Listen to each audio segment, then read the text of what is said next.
రెడ్డిగా breaking news చూస్తున్నాం. హైదరాబాద్ లో చిట్టీల పేరుతో 100 కోట్లు మోసగించిన పుల్లయ్యను సిసిఎస్ పోలీసులు విచారిస్తున్నారు. విచారణలో భాగంగా పోలీసులు పుల్లయ్యను ఎస్ఆర్ నగర్ లోని తన ఇంటికి తీసుకెళ్లి విచారించారు. ఇంట్లో కూడా పోలీసులు సోదాలు చేశారు. కాగా పుల్లయ్యను ఇంటికి తీసుకురావడంతో బాధితులంతా అక్కడికి చేరుకొని ఆందోళన చేశారు. నమ్మి చిట్టీలు వేస్తే నోట్లో మట్టి కొట్టామంటూ పోలీసుల ముందు ఆవేదన వ్యక్తం చేశారు బాధితులు. ఇక 100 కోట్ల రూపాయలతో బెంగళూరులో వ్యాపారం చేస్తున్నట్లుగా పోలీసులు అయితే అనుమానిస్తున్నారు.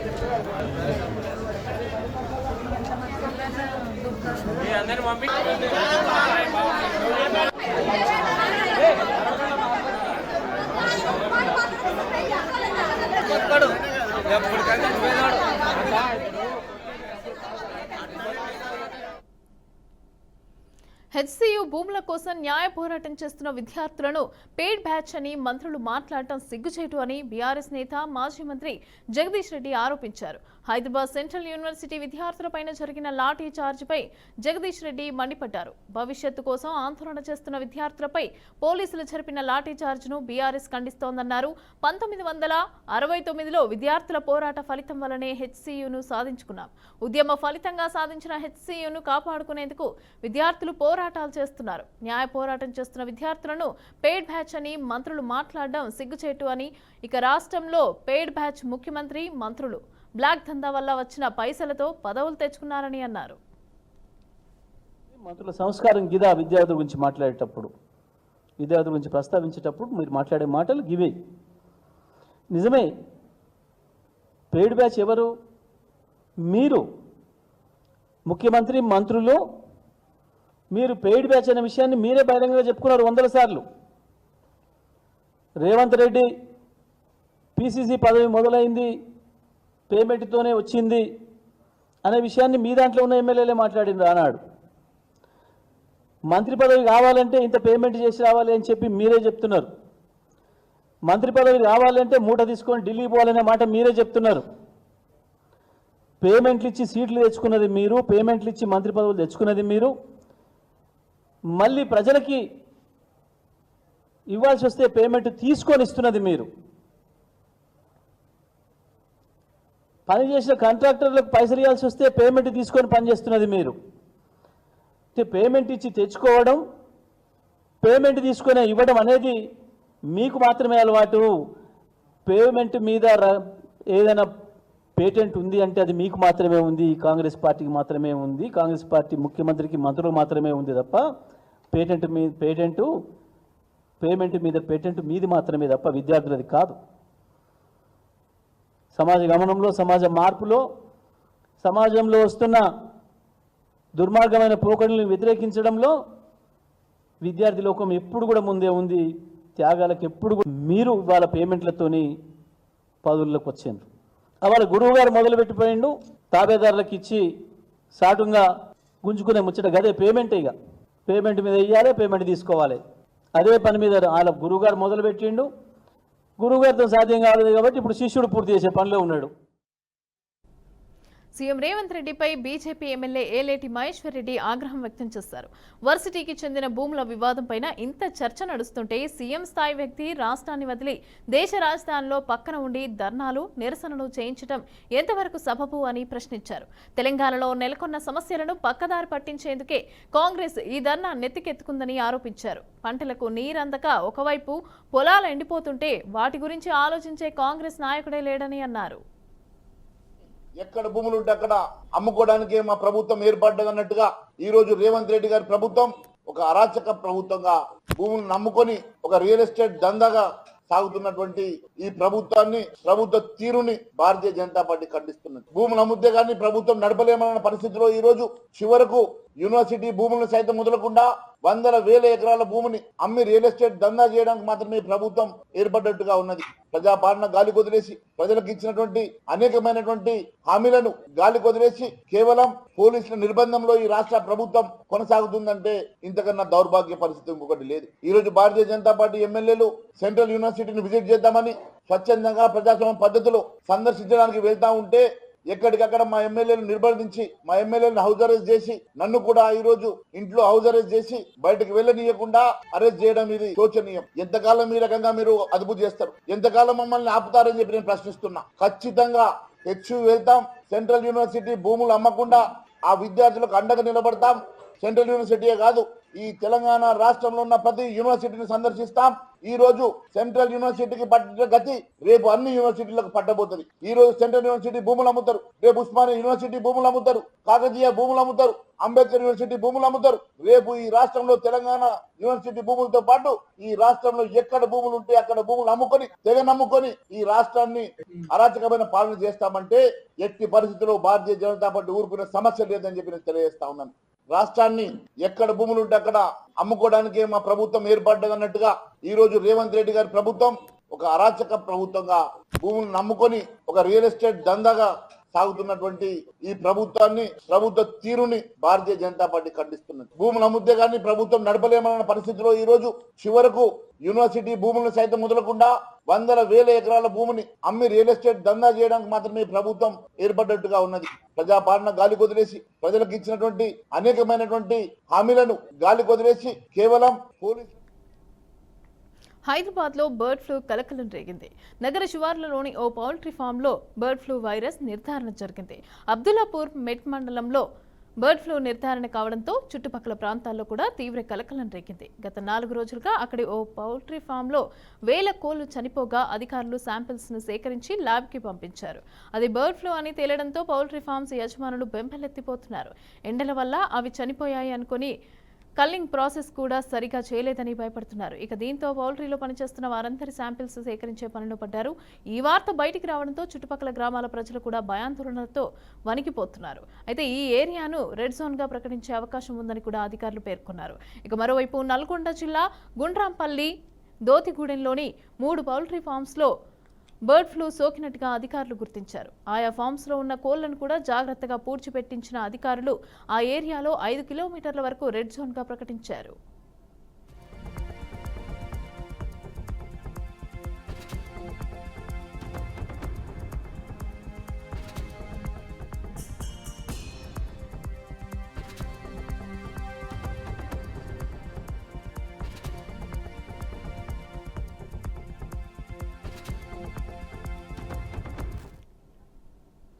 మాజీ మంత్రి అంబటి రాంబాబు దాఖలు చేసిన రిట్ పిటిషన్పై హైకోర్టు 2 వారాల పాటు విచారణ వాయిదా వేసింది.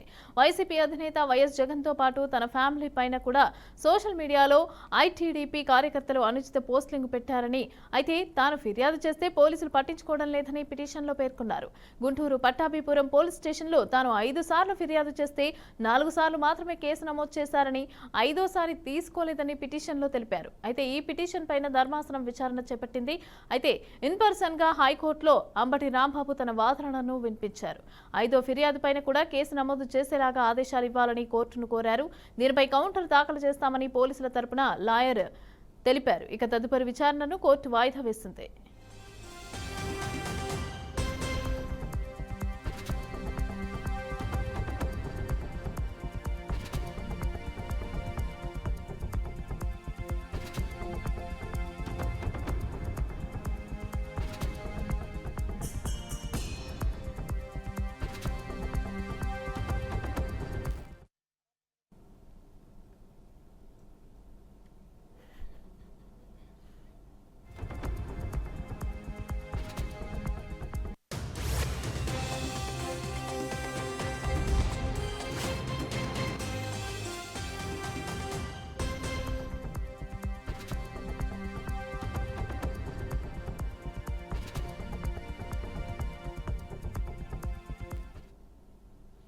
ఏపీలో బర్డ్ ఫ్లూ మళ్లీ కలకలం రేపింది. నరసరావుపేటలో బర్డ్ ఫ్లూతో 2 ఏళ్ల బాలిక మృతి చెందిన ఘటన సంచలనం రేపుతోంది. బర్డ్ ఫ్లూతోనే మృతి చెందినట్లుగా ఆరోగ్య శాఖ నిర్ధారించింది. ఇక పూణే ల్యాబ్ H5N1 వైరస్ సోకినట్లుగా ICMR వెల్లడించింది. దీంతో ఏపీ ప్రభుత్వాన్ని అప్రమత్తం చేసింది ICMR. ఇక పరిసర ప్రాంతాల్లో 8 GGH బృందాలు కూడా సర్వే చేస్తున్నాయి.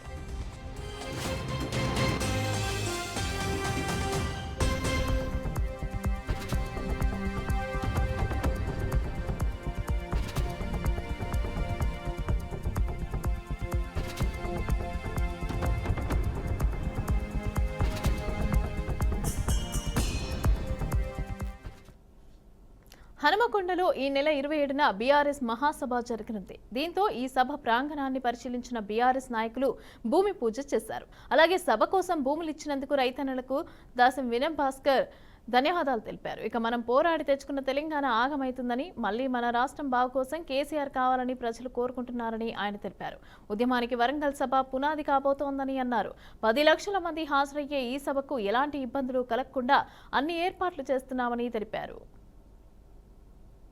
రజతోత్సవం సభను గౌరవ తెలంగాణ రాష్ట్ర సాధకులు, తెలంగాణ తొలి ముఖ్యమంత్రి కేసీఆర్ గారి ఆదేశం మేరకు ఉమ్మడి వరంగల్ జిల్లా హన్మకొండ జిల్లా పరిధిలో ఉన్నటువంటి ఎల్కతుర్తి చింతలపల్లి గ్రామంలో మరి సుమారు 1500 ఎకరాల స్థలంలో సభను నిర్వహించాలని చెప్పి గౌరవ బీఆర్ఎస్ పార్టీ వ్యవస్థాపక అధ్యక్షులు కేసీఆర్ గారి ఆదేశం మేరకు ఈరోజు మరి భూమి పూజ చేసేదానికి అవకాశం కల్పించినటువంటి బీఆర్ఎస్ పార్టీ అధ్యక్షులు కేసీఆర్ గారికి హృదయపూర్వకంగా కృతజ్ఞతలు, ధన్యవాదాలు తెలియజేసుకుంటూ ఈ భూమిని అందించినటువంటి మరి ఇక్కడ ఉన్నటువంటి రైతులకు కానీ, స్థానిక మాజీ శాసనసభ్యులు సోదరులు కెప్టెన్ సతీష్ గారు కానీ, కెప్టెన్ లక్ష్మీకాంతారావు గారి కుటుంబానికి, అదేవిధంగా ఈ కార్యక్రమాన్ని విజయవంతంగా గత కొన్ని రోజుల నుంచి నిర్వహిస్తున్నటువంటి మా ఎమ్మెల్సీ శ్రీనివాస్ రెడ్డి గారు కానీ, పల్ల రాజేశ్వర్ రెడ్డి గారు, అదేవిధంగా రవీందర్ రావు గారు, పెద్ది సుదర్శన్ రెడ్డి గారు,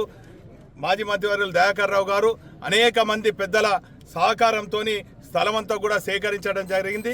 మరి దీనికి సహకరిస్తున్నటువంటి స్థానిక మరి బీఆర్ఎస్ పార్టీ నాయకులకు, మరి అదేవిధంగా ప్రత్యేకించి రైతులకు, యజమానులకు అందరికి కూడా, మీడియా మిత్రులందరూ కూడా పేరు పేరున కృతజ్ఞత ధన్యవాదాలు. ఈ సభను కని విని ఎరగని రీతిలో మరి విజయవంతం అవుతాయని మేము ఆశాభావం వ్యక్తం చేస్తున్నాం. ఇప్పటికే ప్రతి గ్రామంలో మరి ఈ సభాస్థలిని చూడటం, చుట్టుపక్కల ప్రాంతాల వాళ్ళందరూ కూడా వేలాదిగా రావటం, మరి ఆ సభను లక్షలాదిగా తరలివచ్చి మరి గత 14-15 నెలల నుంచి ప్రజా వ్యతిరేక చర్యలకు పాల్పడుతున్నటువంటి కాంగ్రెస్ కానీ, కేంద్రంలో ఉన్నటువంటి బీజేపీకి వ్యతిరేకంగా ప్రజలందరూ కూడా మరి యుద్ధం ప్రకటించాలని చెప్పి మరి ప్రజలందరూ కూడా సిద్ధంగా ఉన్నారు. కేసీఆర్ గారి నాయకత్వంలో ఖచ్చితంగా ఈ సభను విజయవంతమైంది. సంగారెడ్డి జిల్లా చోటకూర్ మండలం బొమ్మరెడ్డిగూడెం అటవీ శివారులో ఓ దుండగుడు వివాహిత మహిళపైన కత్తితో దాడి చేసినట్లు బాధిత మహిళ తెలిపింది. పుల్కల్ మండలం గొంగ్లూరు తండాకి చెందిన అనితను పొలం గట్టుపై వరిగడ్డి కోసే పని ఉందంటూ కూలీ పనులకు పిలిచి 2 మహిళలపైన అఘాయిత్యానికి పాల్పడ్డాడని చెప్పారు. తాము ఎదురు తిరగడంతో తన గొంతుపై దాడి, మరో మహిళను కూడా చితకబాదాడని వాపోయింది. దీంతో స్థానికులు గాయపడ్డ మహిళను సంగారెడ్డి ప్రభుత్వ ఆసుపత్రికి తరలించారు. అనంతరం పోలీసులకు ఫిర్యాదు చేయడంతో పారిపోయిన అఘాంతకుల్ని పట్టుకునేందుకు చర్యలు చేపట్టినట్లుగా పుల్కల్ ఎస్ఐ క్రాంతి తెలిపారు.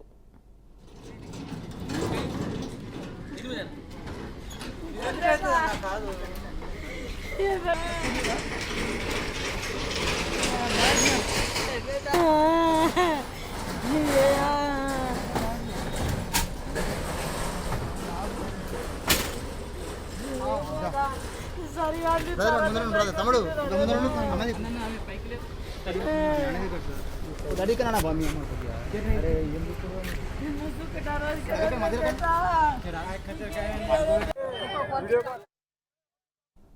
అనకాపల్లి జిల్లా నక్కపల్లి మండలంలో భారీ అగ్ని ప్రమాదాలు చోటు చేసుకున్నాయి. నక్కపల్లిలో ప్రతి శుక్రవారం సంత జరిగే ప్రాంతంలో భారీ అగ్ని ప్రమాదం జరిగిందని స్థానికులు తెలిపారు. దీంతో మంటలను ఆర్పే సమయంలో మరో గడ్డిమేటుకు గుర్తు తెలియని వ్యక్తి నిప్పు పెట్టడంతో అప్రమత్తమై మంటలను ఆర్పివేశామని తెలిపారు. అయితే ఆ మంటలను ఆర్పుతూ ఉండగా అదే గుర్తు తెలియని వ్యక్తి మరో గడ్డివాముకు కూడా నిప్పు పెట్టాడని చెప్పారు. ఇక అక్కడితో ఆగకుండా సార్పల్లి పాలెంలో మరో పశువుల పాకు కూడా నిప్పు పెట్టడంతో అక్కడ కూడా మంటలను ఆర్పేశామని తెలిపారు. అయితే అన్ని చోట్ల నిప్పంటించింది ఒకే వ్యక్తి అని స్థానికులు పోలీసులకైతే ఫిర్యాదు చేశారు. దీంతో గుర్తు తెలియని ఆ నిందితుడి కోసం పోలీసులు గాలింపు చర్యలు చేపట్టినట్లుగా తెలుస్తోంది.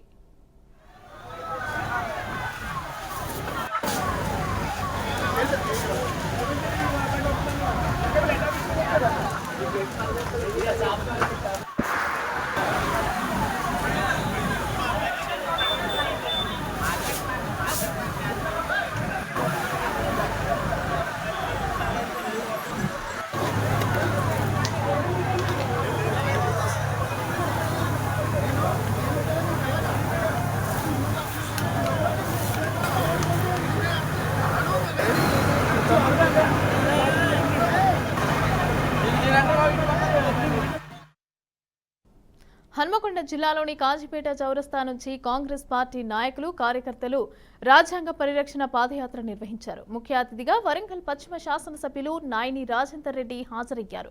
రాజ్యాంగం ప్రకారం ప్రజాస్వామ్య వ్యవస్థలను కాపాడుతూ గౌరవిస్తూ పాలన చేయాల్సిన పాలకులు నేడు వ్యవస్థలను నాశనం చేస్తున్నారని రాజేందర్ రెడ్డి అన్నారు. అంబేద్కర్ రచించిన భారత రాజ్యాంగ పరిరక్షణకై కాంగ్రెస్ పార్టీ ఎంతకైనా తెగిస్తుందన్నారు. అంబేద్కర్ రాజ్యాంగాన్ని రచించి ప్రపంచంలో ఎక్కడా లేని విధంగా అందరికీ సమాన హక్కులు కల్పించారని రాజ్యాంగ నిర్మాత అంబేద్కర్ ఆలోచనలను కూడా కాపాడుకుంటూ జై బాపు జై భీమ్ జై సంవిధాన్ నినాదంతో ఉద్యమిస్తామని రాజేందర్ రెడ్డి తెలియజేశారు.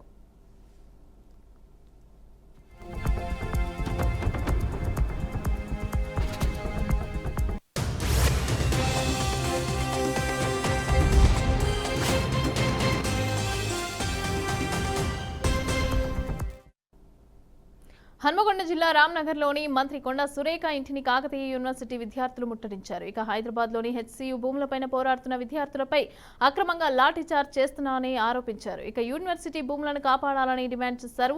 ముఖ్యమంత్రికి వ్యతిరేకంగా నినాదాలు చేసి కొండా సురేఖ ఇంటి గేట్ వద్ద విద్యార్థులు బైఠాయించి నిరసనలు చేశారు. నిరసన చేస్తున్న విద్యార్థులను అరెస్టు చేసి సుబేదారి పోలీస్ స్టేషన్ కి తరలించినట్లుగా పోలీసులు తెలిపారు.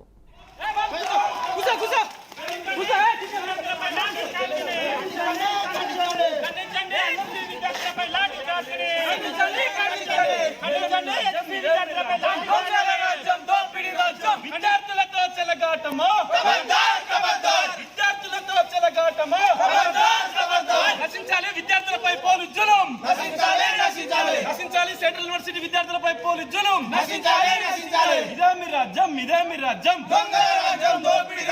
ఇదే మీ రాజ్యం ఇదే మీ రాజ్యం నశించాలి సెంట్రల్ యూనివర్సిటీ భూములపై ప్రభుత్వ నిర్లక్ష్య వైఖరి నశించాలి సెంట్రల్ యూనివర్సిటీ భూములపై ప్రభుత్వ నిర్లక్ష్య వైఖరి ఇదే మీ రాజ్యం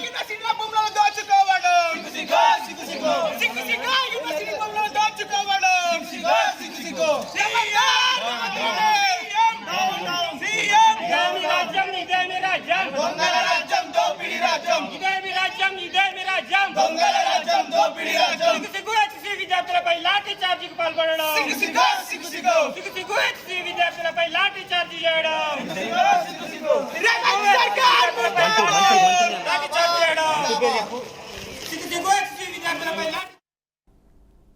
గోదావరి జిల్లాల గ్రాడ్యుయేట్ ఎమ్మెల్సీగా ఎన్నికైన పేరుపత్తుల రాజశేఖర్ శాసనమండలిలో ప్రమాణ స్వీకారం చేశారు. మండలి చైర్మన్ మోషన్ రాజు ఆయనతో ప్రమాణ స్వీకారం చేయించారు. ఇక ఈ కార్యక్రమానికి తూర్పుగోదావరి జిల్లా ఎమ్మెల్యేలు నిమ్మకాయల చినరాజప్ప, నల్లమిల్లి రామకృష్ణారెడ్డిలతో పాటుగా పలువురు మంత్రులు ఎమ్మెల్యేలు హాజరయ్యారు. ప్రమాణ స్వీకారం అనంతరం రాజశేఖర్ను వారు అభినందించారు.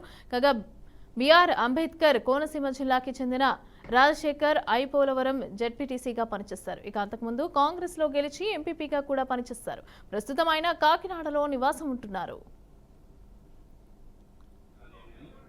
ఆంధ్రప్రదేశ్ శాసన పరిషత్ సభ్యునిగా ఎన్నికైనందున శాసనం ద్వారా నిర్మించమైన భారత రాజ్యాంగం పట్ల నిజమైన విశ్వాసం, విధేయత చూపుతానని, భారతదేశ సార్వభౌమాధికారాన్ని సమగ్రతను కాపాడుతానని, పరిషత్ నియమాలకు కట్టుబడి ఉంటానని, వాటిని అనుసరిస్తానని, పరిషత్ మర్యాదలను పాటిస్తానని, సంప్రదాయాలను గౌరవిస్తానని దైవ సాక్షిగా ప్రమాణం చేస్తున్నాను.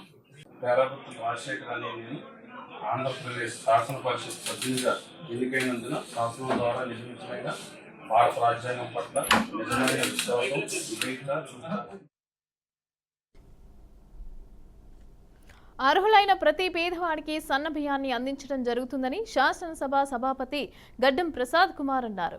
వికారాబాద్ జిల్లా దారూరు మండలం కేరెల్లి గ్రామంలో సన్న బియ్యం పంపిణీ, తరూరులోని రైతు వేదికలో కళ్యాణ్ లక్ష్మి, షాదీ ముబారక్, ముఖ్యమంత్రి సహాయ నిధి చెక్కుల పంపిణీ కార్యక్రమంలో ముఖ్య అతిథిగా ఆయన పాల్గొన్నారు. వికారాబాద్ జిల్లా వ్యాప్తంగా కూడా 2,48,122 రేషన్ కార్డుల ద్వారా 8,52,122 మంది లబ్ధిదారులకు చౌక ధరల దుకాణాల ద్వారా నెలకు 5,582 మెట్రిక్ టన్నుల సన్నబియ్యాన్ని ఉచితంగా పంపిణీ జరుగుతోందన్నారు.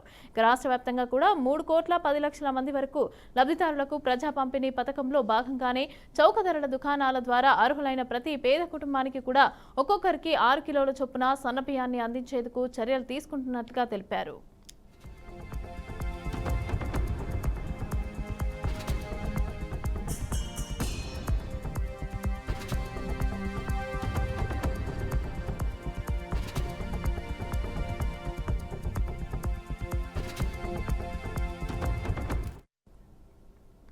ఇందిరమ్మ కాలం నాటి ఎమర్జెన్సీని రేవంత్ రెడ్డి సోకాల్డ్ ప్రజాపాలన తలపిస్తోందని మాజీ మంత్రి హరీష్ రావు మండిపడ్డారు. హెచ్సియు విద్యార్థులు వారికి మద్దతుగా నిలిచిన ప్రొఫెసర్లపైన లాఠీచార్జ్ చేయడాన్ని తీవ్రంగా ఖండిస్తున్నామని ఆయన పేర్కొన్నారు. ఇక పచ్చని అడవిని నాశనం చేయొద్దని శాంతియుతంగా నిరసనకు దిగిన విద్యార్థులపైన పోలీసుల లాఠీచార్జ్ చేయడం సరికాదని హరీష్ రావు ధ్వజమెత్తారు.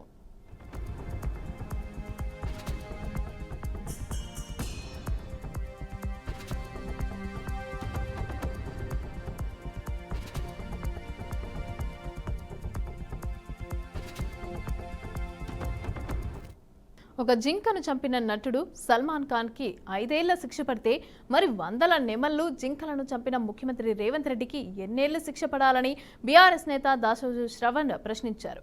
బీఆర్ఎస్ఎస్వి అలాగే హెచ్సియు విద్యార్థులతో కలిసి ఆయన కేంద్ర మంత్రి ధర్మేంద్ర ప్రధాన్ను కలిశారు. కంచా గచ్చిబౌలిలోని భూములను కాపాడాలని విజ్ఞప్తి చేశారు. రియల్ ఎస్టేట్ ప్రాజెక్టు కోసమే హైదరాబాద్ కేంద్ర విశ్వవిద్యాలయం భూములను ముఖ్యమంత్రి రేవంత్ రెడ్డి ధ్వంసం చేస్తున్నారని విమర్శించారు. కేటీఆర్ ఆదేశాల మేరకు కేంద్ర మంత్రిని కలిసినట్లు ఆయన తెలిపారు. ఖాన్ పైన ఎట్లయితే ఒక్క జింక కేసులు పెట్టినరో ఇన్ని వందల జింకలు చనిపోయినాయి, వందల కుందేళ్లు, నేషనల్ బర్డ్ అండి పీకాక్. It's biggest crime. ఎక్కడ పోయినాయి చెప్పు, లెక్క చెప్పు ఫస్ట్. నువ్వు నేషనల్ బర్డ్ అది, వాటి లెక్క చెప్పును. అంటే బాధ్యత లేకుండా నేను కుర్చీలో కూర్చోగానే ఈ కుర్చీ రాగానే కుమ్ములు పొలుచుకొస్తాయేమన్నా? ముఖ్యమంత్రి అనేటోడు ఒక 5 సంవత్సరాల తోటమాల లాంటోడు అంతే. నువ్వు దిగిపోతే మళ్ళీ ఇంకో తోటమాల వచ్చి కూర్చుంటాడు అక్కడ. నువ్వైతే ఇంకో ఏడాదినో 6 నెలల్లో దిగే పరిస్థితి కనబడతా ఉంది. సల్మాన్ ఖాన్ పైన ఎట్లయితే ఒక్క జింక కేసులు పెట్టినరో ఇన్ని వందల జింకలు చనిపోయినాయి, వందల కుందేళ్లు, నేషనల్ బర్డ్ అండి పీకాక్.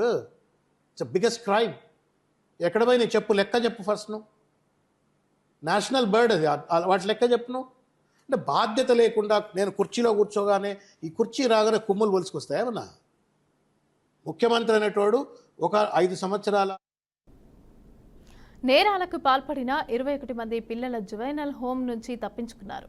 గేట్లు పగలగొట్టి బయటకు పరుగులు తీశారు. అక్కడున్న సీసీటీవీ కెమెరాలను ధ్వంసం చేశారు. గుంపులుగా రహదారిపైకి చేరుకుని పారిపోయారు. బాలురు చేతుల్లో కర్రలు ఉండటంతో తాము అడ్డుకోలేకపోయామని అక్కడున్న సెక్యూరిటీ సిబ్బంది తెలిపారు. జార్ఖండ్లోని పశ్చిమ సింగ్ భూమ్ జిల్లాల్లో ఈ సంఘటన అయితే జరిగింది.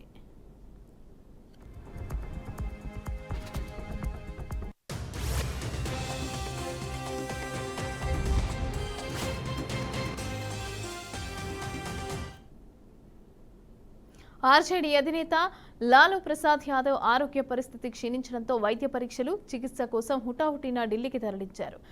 లాలూ వెంట కుమారుడు, అదేవిధంగా బీహార్ ప్రతిపక్ష నేత తేజస్వి యాదవ్ కూడా ఢిల్లీ వెళ్లారు. లాలూ ప్రసాద్ యాదవ్ గత కొంతకాలంగా హై బ్లడ్ షుగర్తో బాధపడుతున్నారు. ఇక పాట్నాలో సాధారణ వైద్య పరీక్షలు, చికిత్స చేయించారు. అయినప్పటికీ లాలూ ఆరోగ్య పరిస్థితి మెరుగుపడలేదు. ఇక దీంతో ఢిల్లీకి బయలుదేరిన సమయంలో ఆయన చేతికి బ్యాండేజీ ఉండటం కనిపించింది. లాలూ ప్రసాద్ యాదవ్ ఢిల్లీలో సమగ్ర వైద్య పరీక్షలు చేయించుకోనున్నారు. ఇక వైద్యులు ఆయన బ్లడ్ షుగర్ స్థాయిలను, ఇతర ఆరోగ్య సూచికలను కూడా నిశితంగా పరిశీలించనున్నారు. గతంలో కూడా ఆయన పలు ఆరోగ్య సమస్యల కారణంగా ఎయిమ్స్ ఢిల్లీ వైద్యులతో సంప్రదింపులు జరిపారు. ఆరోగ్య పరీక్షలు, చికిత్స కోసం ఆయన పలుమార్లు ఢిల్లీకి వెళ్లారు.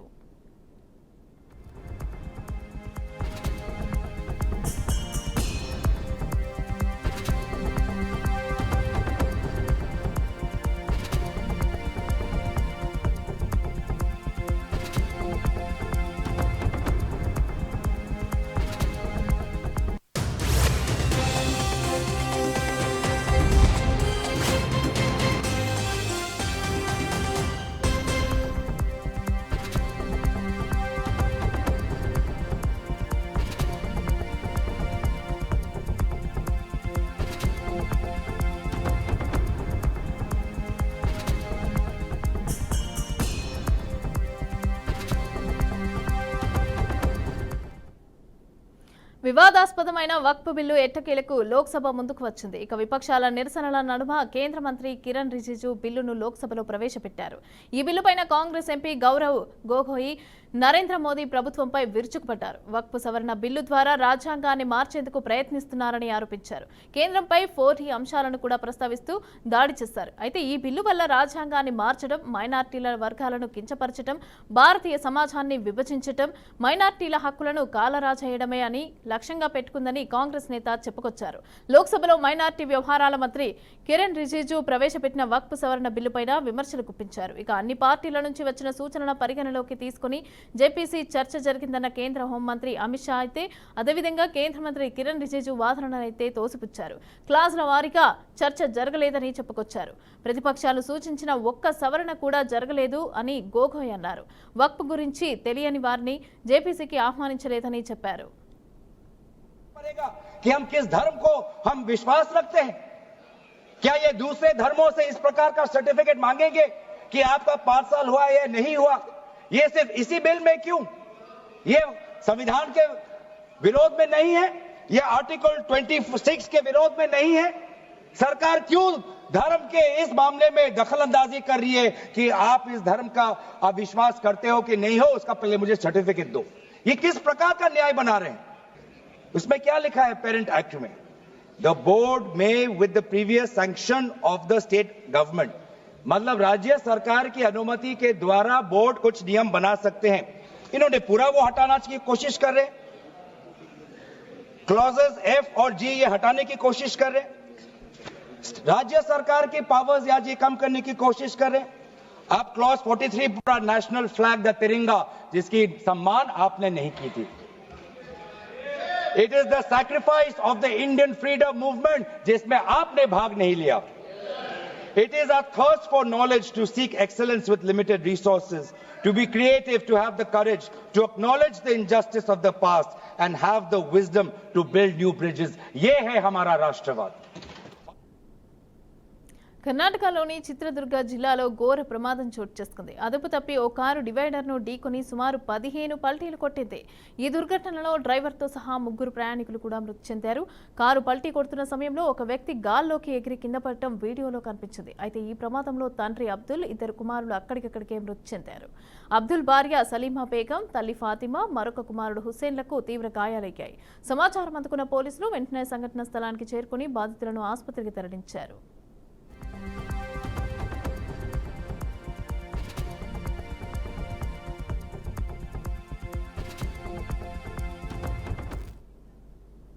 We bulletin updates. For more updates, keep watching BRK News.